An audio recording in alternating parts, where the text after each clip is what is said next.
what if we look at an equation and the equation is clearly not in slope-intercept form? How can we find the slope and the intercept of an equation where the y is not by itself? So in my example equation, I have the 6x plus 3y equals 9. So the x and the y are on one side of the equal sign and the constant is on the other side. So the y is not by itself. It is not in our slope-intercept form of y equals mx plus b. So what do? Well, we're going to go back to chapter 2 and think of our properties of equality. So again, just because we're moving on to a different chapter doesn't mean we're forgetting what we've already learned. We're going to be using that over and over and over again in algebra. So we have to get the y by itself. So in order to get the y by itself, we need to go ahead and get rid of any terms that are with it. So right now, the 6x is with that 3y. So what are we going to do? We will use our subtraction property of equality, subtract 6x on both sides. So the 6x's that are on the left are going to cancel out. And now we'll be left with 3y equals, and I'm going to go ahead and move my negative 6x to the front so that my x term is matching up with my slope-intercept formula here. So negative 6x, and this is a positive 9. So now it's looking a little bit more like our slope-intercept form now. We got the y on one side, we got the x on the other with the constant. But is the y by itself yet?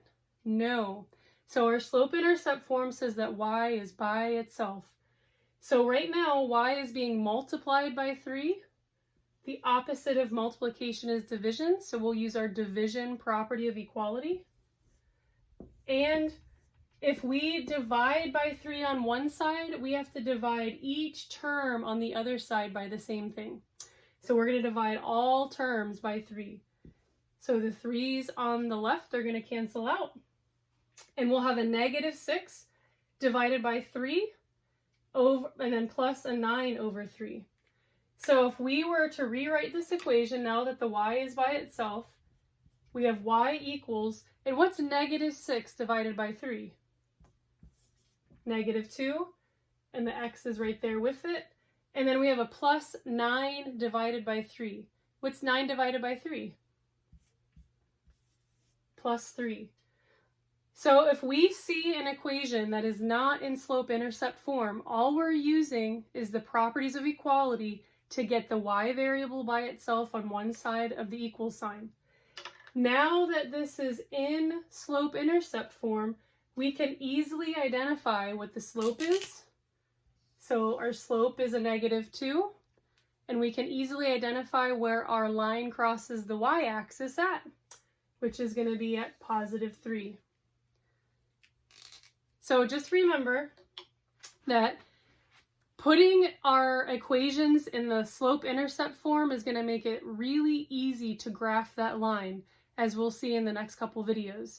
So just make sure that if the first thing you want to do when you look at an equation is see if it's already in slope-intercept form. If it's not, just use your properties of equality to get it in slope-intercept form.